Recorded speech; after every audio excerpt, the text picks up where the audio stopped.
અમદાવાદનો છું આમ તો, પણ એવું છે કે જન્મ અમદાવાદમાં થયો છે અને રહેવાનું પણ અમદાવાદમાં જ છે. પણ ઘણીવાર થાય કેવું કે કોઈકના જોડે વાત કરતા હોય ને શુદ્ધ ગુજરાતીમાં વાત કરતા હોય તે છતાં એવું બને કે સામેવાળો એકદમ પૂછે ચો ના છો સાબરકાંઠાના? અરે એટલે તને શું ખબર પડી? પછી થાય એવું કે તરત પહેલાં એ ના કહીએ, પછી આમ તરત આમ જોવું પડે કે આમ બીજાડ તો નથી લખ્યું કેમ કારણ એટલે આવો પ્રશ્ન થતો હોય.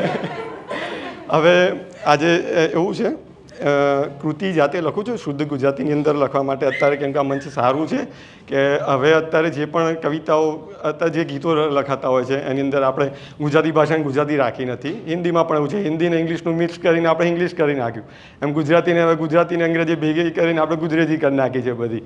એટલે આપણે બોલીએ છીએ, આપણને લાગે છે આપણે ગુજરાતી બોલીએ છીએ પણ ગુજરાતી નથી બોલતા હતા પ્યોર. આ પ્યોર પણ અંગ્રેજી જ છે. સોરી. હું સ્વામીના તખલ્લુસના નામથી કૃતિ લખતો હોઉં છું. સ્વામી જેવા કોઈ લક્ષણ તો નથી અને કોઈનો સ્વામી પણ નથી, પણ જો પહેલી કૃતિ રજૂ કરું છું કે જે થોડો એક કટાક્ષ કરે છે આપણા માણસના સ્વભાવ ઉપર થોડો, કે આપણે ગુજરાતીમાં અવની આ ઉજાગરા કરે, એટલે ધરતી અવની આ ઉજાગરા કરે ને સૂરજને ઊંઘતો કહો છો, મધ્યાહને તેજને ગાળ દઈને, અત્યારે તો તડકો બહુ પડે છે, મધ્યાહને તેજને ગાળ દઈને ચાંદને ચમકતો કહો છો, પૂરી કરે મનોકામના તૂટીને, પૂરી કરે મનોકામના તૂટીને તોય તારાને ખરતો કહો છો, અને તેલ તાપથી જ્યોતે બળે. આપણે દીવામાં તેલ બળતું હોય છે હકીકતમાં, તેલ તાપથી જ્યોતે બળે ને દીપકને જળહળતો કહો છો. વાહ રે તમે પણ કેવો કમાલ કરો છો, કાલે વાહ રે તમે પણ કેવો કમાલ કરો છો, કાલે તમારો નવાબ હતો ને આજે હવે ખરાબ કહો છો, સામા મળો છો ને સલામ કરો છો તો પાછળ શું કામ બદનામ કરો છો. વર્ષે વાદળી જો વારી જાય, વર્ષાને વરસતી કહો છો, નથી એ કોઈ પુષ્પ છતાંય વસંતને ખીલતી કહો છો, ખારાશને લાવે છે સ્વાદમાં તોય એને મીઠું કહો છો, ને કડવાશને લાવે જો વાતમાં તો એને તો તમે અદૂઠું કહો છો.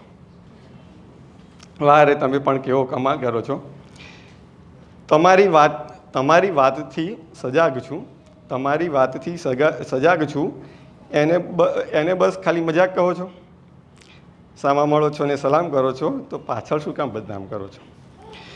આવે જો અણધારી આફત, આવે જો અણધારી આફત તો કુદરતનો કહેર કહો છો, મળે જો મનમાંની ચાહત તો પ્રભુ તારી મહેર કહો છો, છુપી વાતો સાંભળો તમે અને દિવાલોને પણ કાન કહો છો, સાવજ કહો તો ખૂબ ગમે ને જાનવરને અપમાન કહો છો.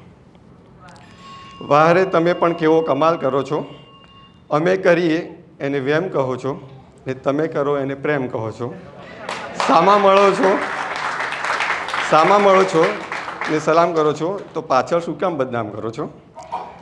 હંમેશા કોઈકને હરાવી ને તમે કોઈકની જીત કહો છો, જાણી જોઈને ખોટું કરીએ ને એને જિંદગીની રીત કહો છો, મૂંઝવણો મણની છે મનમાં ફોગટનું મોજે મોજ કહો છો, કેમ છો બિલકુલ મજામાં એવું તો રોજે રોજ કહો છો. વાહ રે તમે પણ કેવો કમાલ કરો છો, સામે મળો તો મને સ્વામી કહો છો ને પાછળ ગણો હરામી કહો છો, સામા મળો ને સલામ કરો તો પાછળથી શું કામ બદનામ કરો. ઘંટડી વાગી ગઈ, આ એન્જિન માંડ ગરમ થયું હતું ને સ્ટેશન આવી ગયું.